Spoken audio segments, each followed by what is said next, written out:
Olá, seja bem-vindo ao Medvergente. Sabe, tem uma pergunta que parece coisa de filme de terror. Como é que uma substância química pode fazer uma pessoa literalmente queimar por dentro? Pois é, por mais estranho que soe, essa pergunta é o ponto de partida de um mistério médico real. E para a gente desvendar esse caso, a gente vai precisar mergulhar fundo na usina de energia que existe dentro de cada uma das nossas células. Bom, tudo começa com um caso clínico, um verdadeiro quebra-cabeça que deixou os médicos bem intrigados. Vamos conhecer o nosso paciente, um marceneiro, 25 anos. Ele chega no hospital com uma lista de sintomas bem esquisita. Uma febre que simplesmente não baixa, uma fraqueza muscular tão forte que ele mal consegue trabalhar, respiração acelerada ofegante e ainda por cima uma condição de pele bem específica, chamada cloracne. Olhando assim, cada sintoma é preocupante, claro, mas todos juntos formam um quadro muito confuso. A investigação então revela um detalhe que muda tudo. No trabalho, ele usou um inseticida bem potente, o pentaclorofenol, para tratar a madeira. Essa é a única pista, o principal suspeito. Mas fica a pergunta: como é que um veneno pode causar febre e fraqueza ao mesmo tempo? Uma coisa parece contradizer a outra. Para entender a ação desse veneno, primeiro a gente precisa dar um passo atrás e entender como nosso corpo gera energia. E a resposta, a cena do crime, está no nível celular. A resposta para tudo isso está dentro de umas organelas minúsculas chamadas mitocôndrias. Elas são as verdadeiras usinas de força de cada célula do nosso corpo. É ali, mais especificamente na membrana interna da mitocôndria, que toda a ação acontece. E para sacar o que acontece lá dentro, a gente tem que conhecer as duas moedas de energia da célula. Pensa assim, a energia que a gente tira da comida é primeiro guardada em moléculas como o NADH. Elas são como baterias recarregadas, sabe? Cheias de potencial. Mas, para fazer a maioria dos trabalhos, a célula precisa de uma moeda universal, algo como o dinheiro vivo, e essa moeda é o ATP.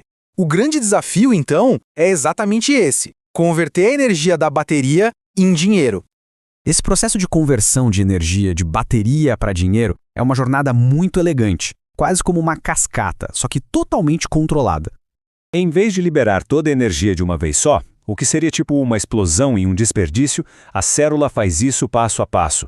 Elétrons cheios de energia, vindos do NADH, são passados por uma série de proteínas, como se estivessem descendo uma escada. E a cada degrau que descem, um pouquinho de energia é liberada e aproveitada de forma inteligente.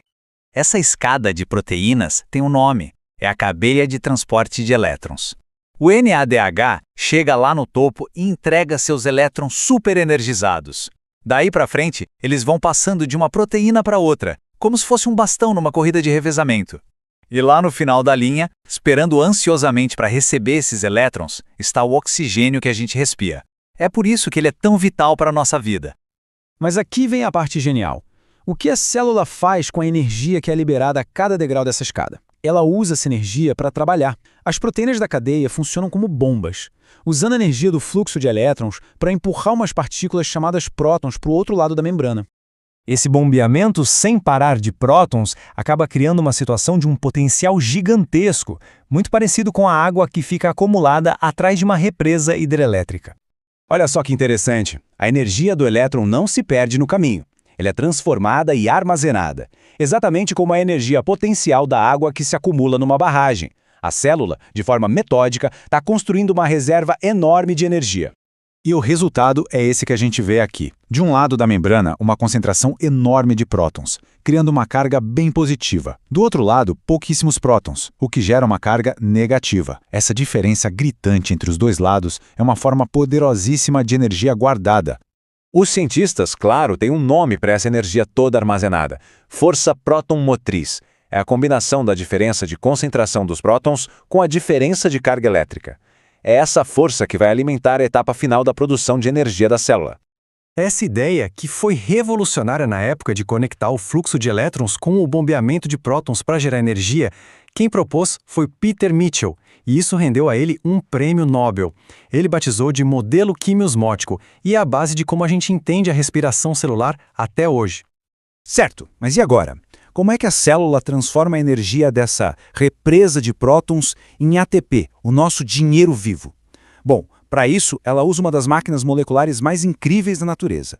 O único jeito dos prótons voltarem para a matriz mitocondrial, seguindo a tendência natural deles, é passando por um canal super especial, a ATP sintase.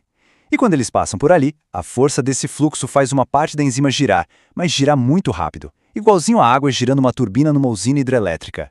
É esse giro mecânico que fornece energia para juntar o ADP e o fosfato, criando nosso precioso ATP. E qual é a importância disso tudo? É gigantesca. Cerca de 90% de todo o ATP que as nossas células produzem a partir de uma única molécula de glicose vem dessa turbina molecular. É, sem dúvida, o motor principal da nossa existência. No fim das contas, a quebra completa de uma molécula de glicose rende algo entre 30 a 32 moléculas de ATP. É uma eficiência impressionante, e tudo graças a esse sistema super bem acoplado de transporte de elétrons e síntese de ATP. Ok, agora que a gente entendeu como o sistema deveria funcionar, estamos prontos. Prontos para voltar ao nosso paciente e finalmente resolver o mistério do pentaclorofenol. E aqui está o X da questão. O veneno age como um desacoplador. Pensa que ele basicamente fura a represa de prótons. É isso. Ele cria rotas alternativas, atalhos na membrana, para os prótons vazarem de volta para a matriz sem precisar passar pela turbina da ATP sintase. O fluxo de elétrons continua, os prótons continuam sendo bombeados, só que a energia do gradiente, em vez de ser convertida em ATP, agora é simplesmente liberada. E liberada como o quê? Como puro calor.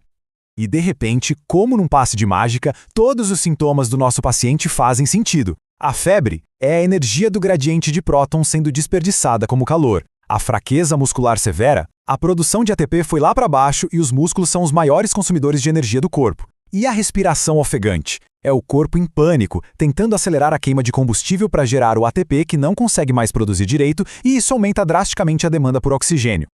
O caso desse marceneiro nos mostra não só a beleza, mas também a fragilidade da nossa máquina celular. Uma única substância química foi capaz de sabotar o processo de energia mais vital que existe, transformando a máquina de gerar vida em um forno. E isso deixa a gente com uma reflexão. A vida opera num equilíbrio bioquímico incrivelmente delicado, onde cada peça precisa funcionar em perfeita harmonia acoplada à próxima. Qualquer falha pode ser catastrófica.